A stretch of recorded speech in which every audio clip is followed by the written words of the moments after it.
Bueno, hay un montón de datos duros pero sueltos que hablan de la economía argentina, ¿no? Digamos, cualquier mortal, cualquier ciudadano tiene pleno acceso a ellos porque están por todas partes. Esto es el aumento del gasto público y del déficit subió en un mes el 100%, el 1000%, perdón, que volvemos a colocar letras del Tesoro, 42 mil millones de pesos, ¿a quién se las colocamos? Al ANSES, ¿a quién si no? Que la deuda no avanza ni un centímetro, el canje de la deuda, se habla mucho del déficit fiscal, de la emisión monetaria, son un montón de datos duros, pero sueltos, aislados, ¿no? Y también yo hablaba al comienzo del programa que preocupa la poca inclinación política a tratar de elaborar un plan, de pensar en generar riqueza para vivir justamente de ella, y no viviendo del Estado como millones de personas que en algunos casos no tienen otra alternativa, porque el Estado no da para más, y es como que nadie está pensando en esto en la fase estatal, ¿no? Los economistas, algunos ya prefieren ni hablar, se toman la cabeza, asesoran a sus clientes. Javier Milei, ¿cómo le va? ¿Qué tal, Claudio? Un gusto enorme hablar contigo nuevamente. Bueno, igualmente. ¿Tiene ganas de hablar de economía? Por supuesto. Bien, bien. Entonces yo quiero avanzar con una pregunta, a ver si puede, que nos ilumine cuál es el camino de la economía después de la pandemia, porque dicho sea de paso, no lo estamos viendo prácticamente el camino.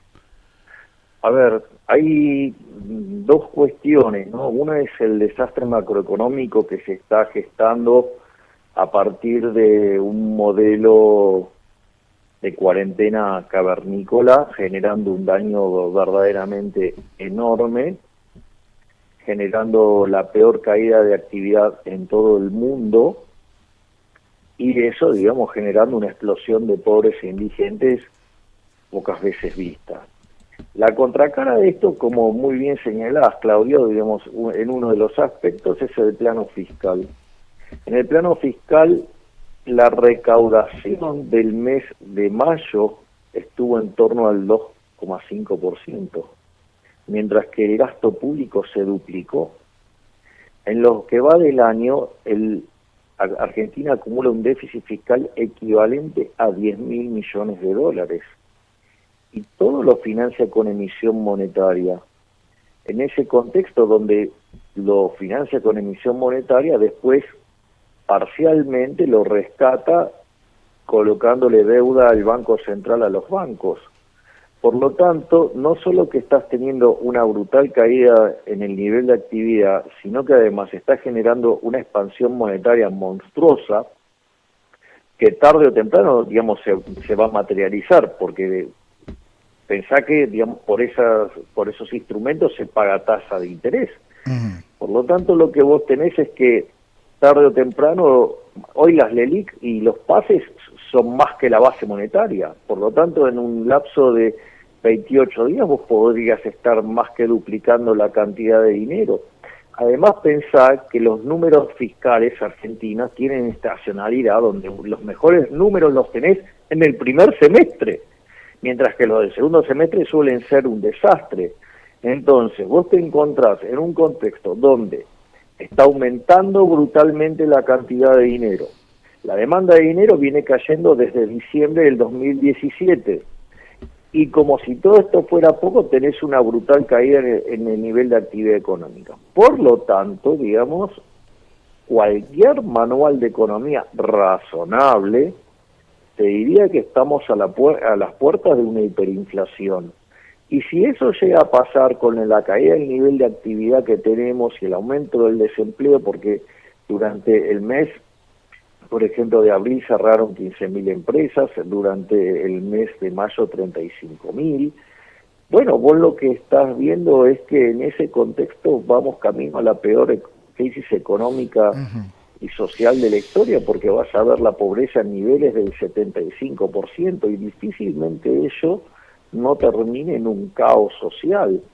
Entonces, digo, cuando ese desastre tome lugar, la gente, digamos, deberá ir a ver al comité de científicos bien denominado infectocracia o infectadura, ¿sí?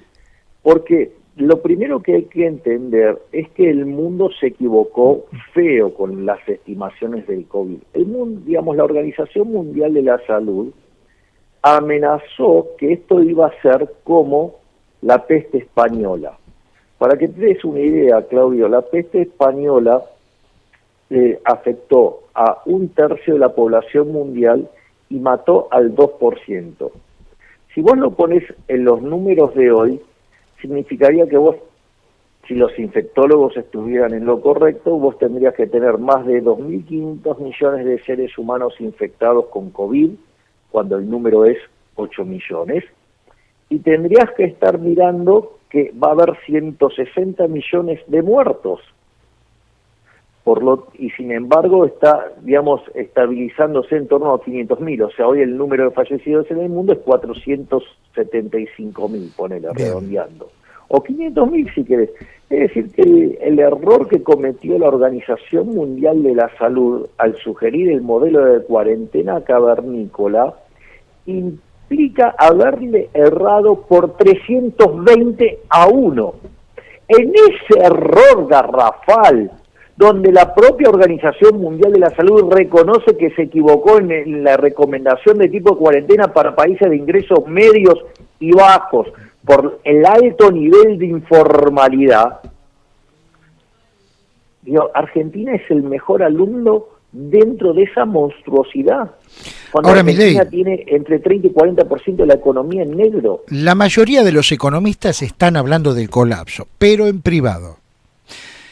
Y acaba una yo lo hago pregunta. siempre en público. No, usted lo hace en público, pero digamos. Digo, por eso, digamos, los operadores mediáticos del gobierno pidieron que se me censurara. Pero digo, la mayoría de los economistas están hablando de esto, asesorando a sus clientes, empresas, qué sé yo. Bueno, digamos de este colapso. Pregunta de un ciudadano común, de un comerciante, de un propietario de una pequeña pyme, 10, 12, 15 empleados, que ya se comió los ahorros, ¿no? Venimos con 96 días de aislamiento, aunque se hayan permitido algunas actividades, no se vende absolutamente nada. Ahora bien, lo que esta gente quiere saber es si se endeuda fuertemente porque al final de la pandemia sale el sol, o las decisiones las toma ahora drásticamente. Usted me comprende, ¿no? Está clarísimo. Es decir, ¿se juega otra vez por la Argentina?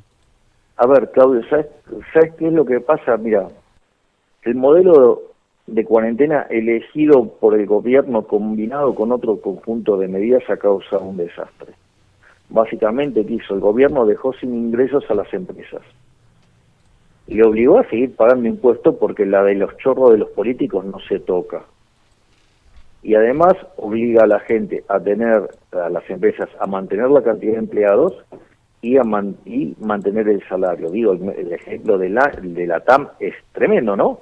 Es decir, frente a la caída de los ingresos, la TAM propone una reducción de salarios, los sindicatos lo acusan de conducta antisocial, el gobierno ordena pagar el 100% de los salarios, la empresa cierra, quedan 1.700 personas en la calle. Uh-huh. ¿Ok? A ver, entonces, ¿qué es lo que pasa?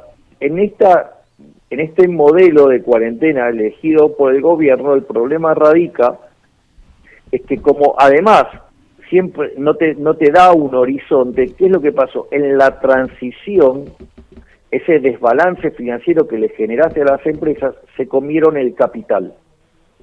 Y ahí es donde viene el problema de la recuperación. Cuando vos, digamos, necesitas poner en marcha una empresa, digamos, no es que apretás un botón y todo funciona.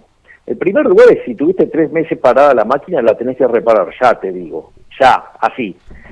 Segundo, como si eso fuera poco, vos para poner en marcha la empresa necesitas capital de trabajo. Entonces, si vos en el medio de toda esta situación, en la tosudez del gobierno, destrozaste el capital de las empresas, te va a costar mucho tiempo recuperar la actividad. Y no solo eso, porque esta es la faceta, digamos, complementaria o más perversa, que tiene que ver con el hecho de que cómo vas a financiar el capital de trabajo, porque en realidad el crédito en Argentina está destrozado. El crédito en Argentina es menos de 12% del PBI. Además, los bancos tienen una pila enorme de cheques rechazados como consecuencia del modelo de cuarentena.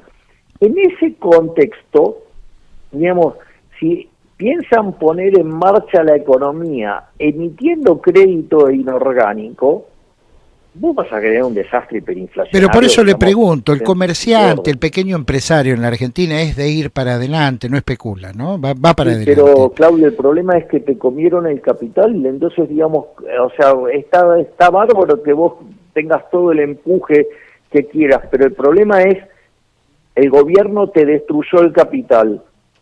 Entonces, ¿con qué financiás la puesta en marcha del sector? No tenés con qué. Y si lo haces con emisión monetaria, eso, digamos, ¿qué bienes hay detrás de esa emisión monetaria? Ninguno.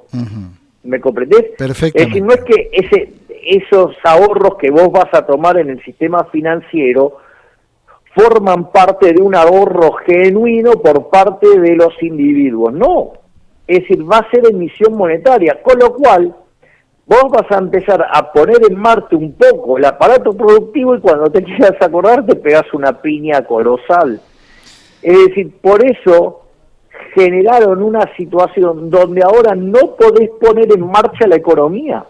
Es una monstruosidad lo que han hecho. Entonces se viene la peor crisis económica social de la historia. Y eso es absoluta responsabilidad del presidente Alberto Fernández, de la manga de incompetentes imbéciles que tiene alrededor, ¿sí? Y obviamente de la infectocracia. Bueno, ¿alguien del otro lado que tenga un plan, una idea, algo? Bueno, que pueda aportar algo, digamos, a esto. En nuestro libro Libertad, Libertad, Libertad, propusimos un plan económico para que Argentina vuelva a crecer. Pero ¿sabes cuál es el problema con el programa que propusimos con Giacomini? Que va contra los intereses de los chorros de los políticos. Entonces no fluye. ¿Por qué? Porque la de ellos no se toca, Claudio. Es decir, ellos son tan inmorales, o peor aún, son amorales, en determinar que tus ingresos sean cero. Pero la de ellos no tocaron un centavo. Ni siquiera se dignaron a dejar de robar. O vamos a estar repitiendo la cantidad de casos de sobreprecios que han pagado. Está claro. Buen día, Javier, ¿cómo estás? Soy Analía. ¿Qué tal, Analía? Un gusto hablar contigo. Lo mismo. Ahora, gran cantidad, o sea, todo se está financiando ahora, digo, por la cuestión monetaria, por la emisión, ¿no? Sí. Ahora, pagar los aguinaldos en cuotas, disminuir la ayuda social, digo, porque están anticipando ya que los planes serían solamente para 3 millones de personas, que la plata se está acabando. La plata se acabó hace rato. Claro, pero digo, ya no hay más emisión entonces, porque digo, están anunciando... No, hay un montón de emisión. Ajá, a ver. Lo que pasa que en realidad el gobierno en materia de gastos prioriza lo que tiene que ver con su base de sustentación electoral en segundo lugar, y en primer lugar, y siempre en primer lugar, la plata de donde roban los políticos. Ajá. Esa no se toca nunca. Claro. Bueno, no, esa, para que todo el mundo lo entienda, ¿y cuáles son esas cajas abiertas todavía? Por ejemplo, los aportes del Tesoro Nacional, los aportes discrecionales, los ATN. Digamos, ahí tenés cerca de 5 puntos PBI, pero anda a tocarles esa. Eso se reparte a discreción. Obvio. O, por ejemplo, la inversión pública, que es un choreo descarado. O sea, y fíjate con qué quieren impulsar la economía. Con obra pública. Uy, ¿Y quién se beneficia con tanta obra pública? Bueno, los Los constructores, de los los políticos. retornos. Los albañiles. Sí, los chorros de la política. No olvidemos que en Argentina los políticos se roban 5 puntos del PBI. Ujú. Bueno, acá no hay grieta, ¿no? ¿O sí? Sí, hay grieta. La grieta es entre los que nos ganamos la vida de modo honesto, sirviendo al próximo con bienes de mejor calidad o un mejor precio, y, digamos, los chorros de los políticos que viven de esquilmar a la gente de bien. Bueno, déjeme una reflexión final, ¿no? ¿Y qué hacer en este caso, digamos, por parte de mi tía, de mi abuela? ¿Mm? ¿Qué hace la gente en este contexto? Lo que tienen que hacer es identificar al enemigo, Ujú.